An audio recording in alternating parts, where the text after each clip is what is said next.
It's one of the most off-putting things for women is to watch their husband behave in a childish manner and throw a temper tantrum, an angry, frustrated, over-the-top temper tantrum because they can't articulate what the want, the need, the hurt, or the fear is. Right.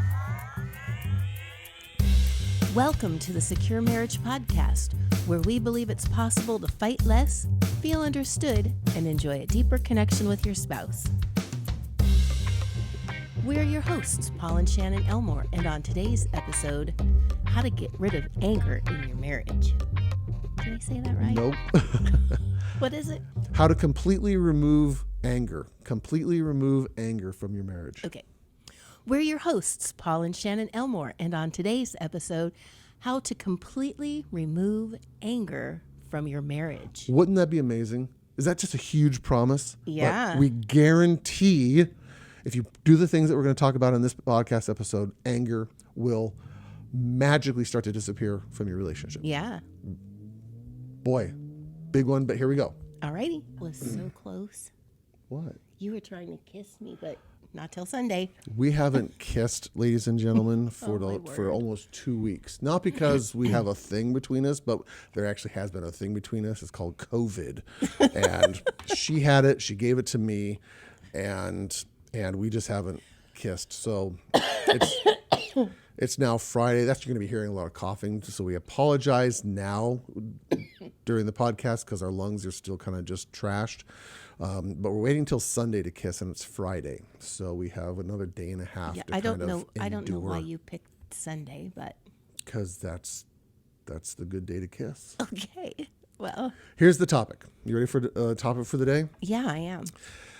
Underneath all anger, frustration, and irritation is a want, a need, a hurt, or a fear. Underneath all anger, frustration, and irritation. So let's talk about that first. Has there been moments? What? I'm gonna have to have that stamped on my forehead somewhere so that I can remember that for you. For me. So are you saying that when I am angry, frustrated, or irritated? Yes, exactly. Okay. So let's just acknowledge the elephant in the room, which is it is common for a lot of spouses to just get irritated or frustrated or angry. with their spouse, with each other, right? Or just in general in life. And the minute that happens, we so stinking quickly jump to some sort of character assassination or character attack. You're being immature, you're being rude, you're being hurtful, you're being whatever. Because our survival brain kicks in whenever we are being attacked by someone else's anger, frustration, or irritation, right? Yes. And that's the normal equation that happens with all relationships. Every couple. The really good marriages, the ones who are working hard to have wisdom and maturity integrate into their relationship, understand the second half of this quote, which is underneath anger, frustration, and irritation is either a want, a need, a hurt, or a fear. Those four categories: want, need, hurt, or fear. Right. And this starts actually on two layers. One is if I am irritated, if I'm the one who's being frustrated, if I'm the one who's being hurtful towards you, it's my responsibility to be mature and act in wisdom and say, what is the want? What is the need? What is the hurt? Or what is the fear that is actually going on the next layer down right. at a primary level? So you might have heard the phrase, dear listener out there, that anger is a secondary emotion. And that's common, or that's true for pretty much any situation, because most anger is fueled by some sort of want or need or hurt or fear. Mm-hmm. And the wise and mature people are able to say, I'm not actually angry right now, or I am angry, but it's my hurt that's coming out through anger, versus hurt can come out through tears. Hurt can come out through shutting down and withdrawing. Hurt can come out a lot of ways, but most of the time we will pick anger for all of these things. Why? Why do you think anger is the easiest thing for us to choose to express a want, a need, a hurt, or a fear? This is really powerful, actually. Anger? Yeah, why do we choose the anger doorway to express hurt or fear or want or need? I don't know. I feel like it's just an easier outlet. Why? But It's why a is it more easier? expressive. It is expressive. It is true. What? Well, because if you actually admitted what the underlying feelings were, first of all, you'd be having to take time to stop what you're doing. Yeah. And sometimes we're just too embarrassed to admit what we're really truly feeling, and it's easier just to express it as anger. Well, let's do it this way. Let's say you are hurt. And so you have two options. Door number one, anger, explosive, aggressive, or you express hurt through tears, through kind of that softer side. What do you think people usually choose? Well, the harder side, because it's more protective. It doesn't allow people to actually see. It's actually more powerful. A lot of people believe that anger has more control connected to it versus if you express hurt through tears, through vulnerability, through transparency, it actually feels more dangerous because it's more vulnerable. Well, yeah. And so we don't like to be, as human beings, we don't like to be vulnerable. So anger shows up all the time.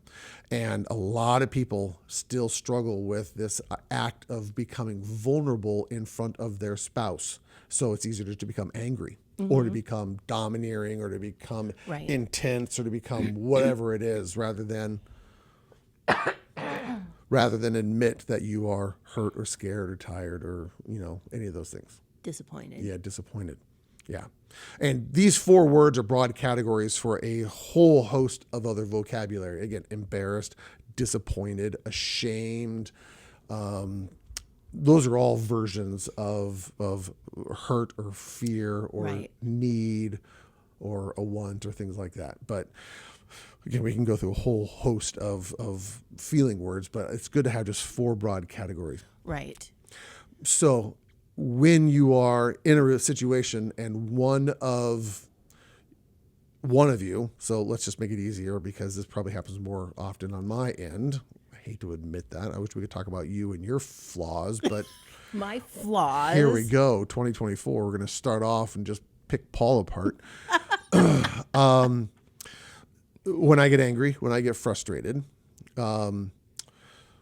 it's my responsibility as the husband and as a mature adult human being to take responsibility for my behaviors. I can't always control my feelings. Right. I can always control my behaviors.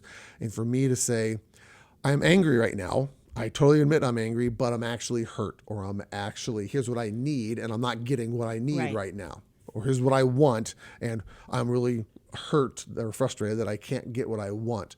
And to be able to articulate that rather than just throw a tantrum like an immature child. And this is actually a differentiator between children and adults. Right. Children can't do that. Right. They don't have the vocabulary, the maturity, the introspection. Their brain hasn't developed enough to be able to say, what is my actual motivation for me behaving this way? Right. Adults were supposed to be able to do that. I think it's hard for me to drop down to that second level of a want, a need, a hurt, Or a fear. or a fear. Why? Because you just said it. Because a lot of times, your anger comes out, and in my mind, it feels like you're acting immature. Yes. And so I have a really difficult time sitting in those feelings with you because your behavior is coming across as Childish. yes. And that there, do you hear even the emotions as you're describing it right now? It's like, you're acting childish. Why do I want to interact with, or why do I want to help an adult male? Why do I want to help my husband stop acting childish? He should be able to do that on his own.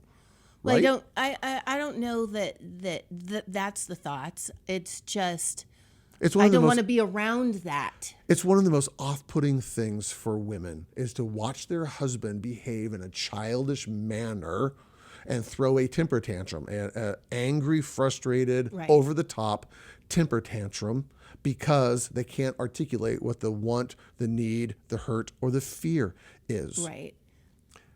But something that I really want to get better at is being able to, because I get triggered really easy. I'm high sensitive, and so your strong emotions, my defensive brain, my survival brain kicks in really fast. Yeah. And that really doesn't give you an opportunity even to get to the point where you can go, oh, wait a minute, I'm behaving this way. What is the deeper thing? Yeah. I'm already there and triggered. And so this year I really want to work on trying to catch myself Good. before that switch gets flipped.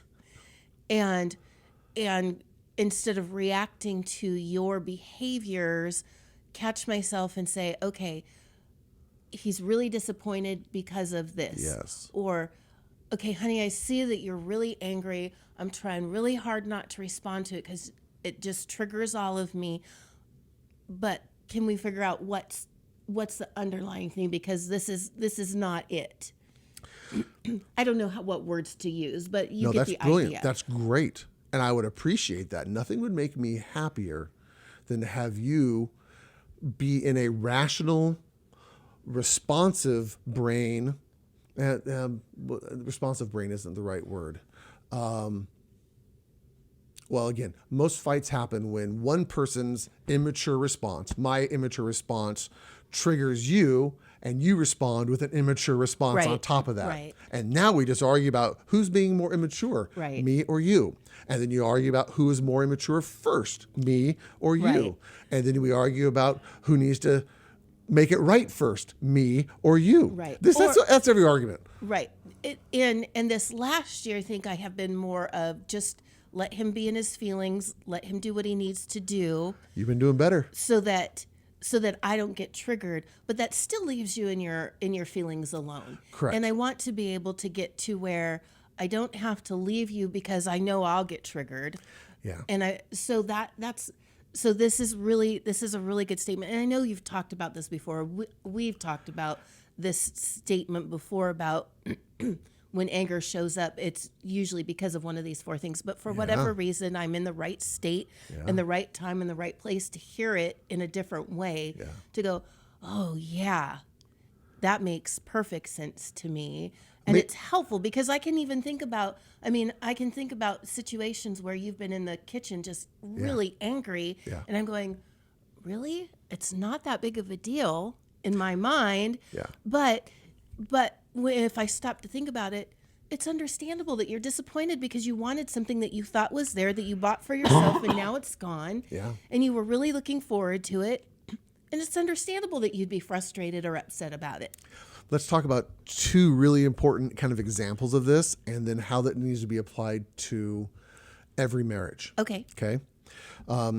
The best parents on the planet are the ones who are able to come alongside a child that is emotionally dysregulated, the one who's melting down, the one who's having a tantrum, the one who's struggling, regulating their own emotions because they are immature. Mm-hmm. Children are supposed to do this.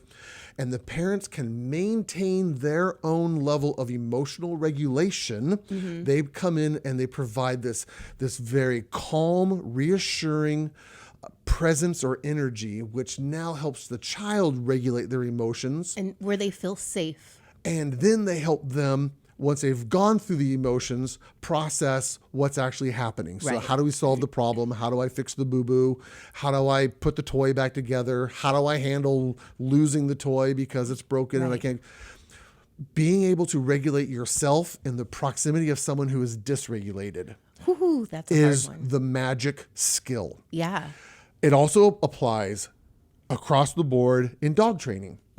And again, if you've listened to this at any time, you know that I'm a big fan of Cesar Millan. And he always talks about the energy of the human will always be reflected in the dog that they are walking, and it gets transferred down the leash. And so it's our job to have this calm, assertive energy. And if the human becomes anxious, if they become tense, the dog picks up on that and reacts in usually problematic behaviors. Yes. And so when Cesar Millan goes in and starts to train owners on how to have better dogs, he actually does very little work with the dog and a lot of work with the human, helping them learn how to regulate and become that calm, assertive energy. Yes, absolutely. What if we start to do that in marriage? What if we try to become the Cesar Millan of marriage? where you are working really, really hard to maintain that calm, assertive energy when I'm out of my brain, when I am reactive and angry and not responding well? Or what if I try to be that calm, assertive energy when you are melting down because something has gone sideways? And I'm not here to fix it. My job isn't to fix or change your energy. My job is to be the present, to hold that space with you so that you can now self-regulate Right. yourself in some When- way. What would change in our marriage if we did that? Well, you'd get a lot more good feelings out of it, I'm sure.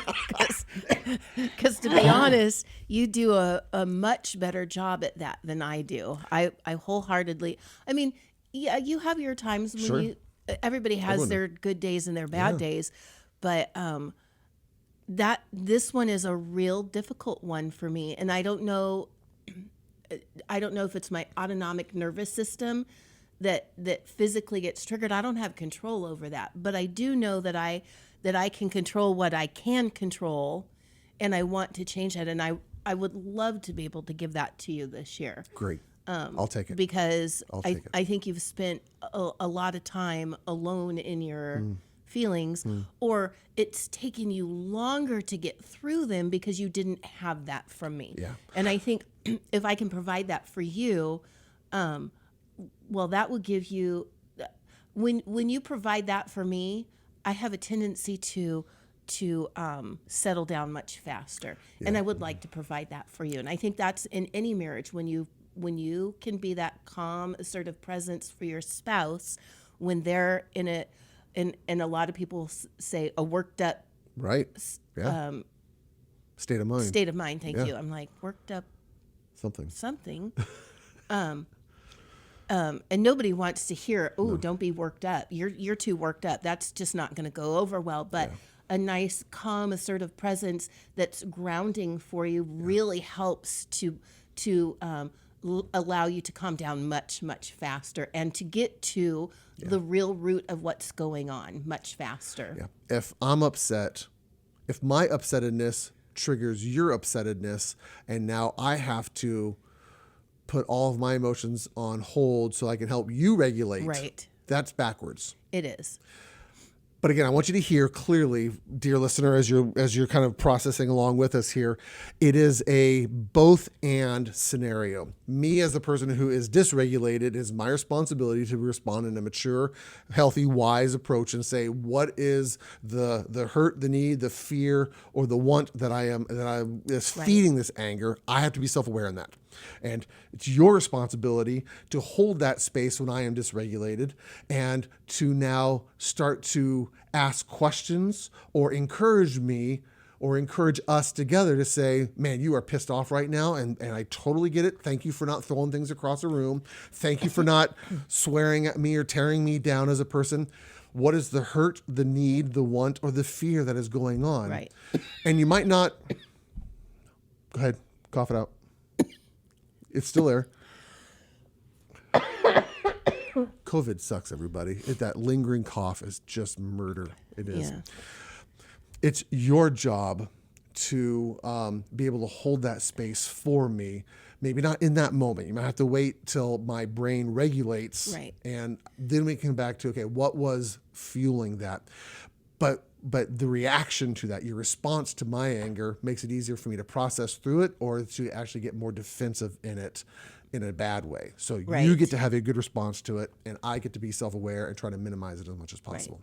That would be a And- great 2024. Yes. And And as we're practicing these things, Yes. especially me, yes, we're going to give each other grace a lot of grace. because you're probably way better at it than I am, and I'm probably going to flub it up more times Yeah. than I want to at first. Yeah, don't weaponize it, guys. Don't be pissed off. And when your wife reacts to you, don't turn to her and say, you're supposed to be helping me figure out what my want, my need, my fear, or my hurt is. And you're screwing that up. And you're not helping me right now. And now I have to help what you regulate. Don't weaponize this, guys. No. That's bad. Yeah. Okay, knock that off. But I think this would be a lovely change, and I think anger is a huge issue for a lot of couples. We already know that it's a Right. huge issue for a lot of couples. But it isn't a death sentence. It isn't a thing that has to mean that the marriage is coming to an Right. end, or has to be something you just suffer through Right, for the exactly. next 30, 40, 80 years of your marriage. We don't want that to happen. And when two people are willing to say, let's work on this, let us change how we talk to each other, let's change how I react to these things, oh my gosh, it could be a beautiful year for things to get better and better and better in your relationship.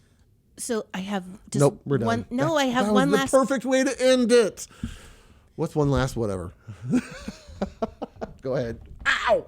Ouch! Bump my toe. I don't want to ask you now. Okay, go for it. And so, just do you think that as we'll just use ourselves, do you think that as I am able to start doing that for you more, that your responses to things that would currently now be anger down the road would be less anger and more on the second level? That's my question. I'm so glad you asked this question, and I'm so glad we Does that didn't make ignore sense? it. I think it's a brilliant question, and I think the answer is absolutely 100% clearly. If this became a standard reaction to my anger, where you quickly were able to help me figure out what the primary hurt, fear, Right. need, want is, that later on down the road, in fact, in a very short amount of time, I would so quickly be able to move out of the anger secondary reaction and quickly move into a healthy, appropriate expression of the primary feeling. And so the anger itself will start to dissipate. Okay. It actually makes the anger go away. I think I just was wondering, because it has provided you a safe space Yes. to be vulnerable. There it is. Which makes it easier Yes. to get to that place Yes. as you've experienced Yes. a safety more Always, often. Always. Such a good question and such a good answer. Thank if I you. do say so.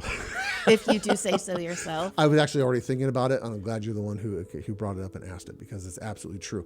I mean, that's what we should title this podcast. That's what we're going to title this podcast, is How to Remove Anger from Your Marriage. That's a big promise, but I promise it will work. If you do this, if you just figure out get rid of the secondary thing and start to identify the primary things, hurt, Right. fear, want, or need, it is solved. Because now vulnerability and marriage is what it is exactly supposed to be. Vulnerable, transparent, intimate, emotionally intimate Yeah. interactions with your spouse, which produces emotional safety and comfort and regulation. There's no need to be angry when Right. you're in that relationship, even when things go sideways. Right. It's such a beautiful thing. So that's what we're going to do this. How to remove anger from your marriage. That's going to be the title of Awesome. the podcast. You ready to record it? Oh, I am. We always record at the intro at the end. So let's end it first, and then you can record it. Okay. Thank you, everyone, for listening. We are really excited to have you all here. We will see you in the next episode. Alrighty. Bye-bye. Bye-bye.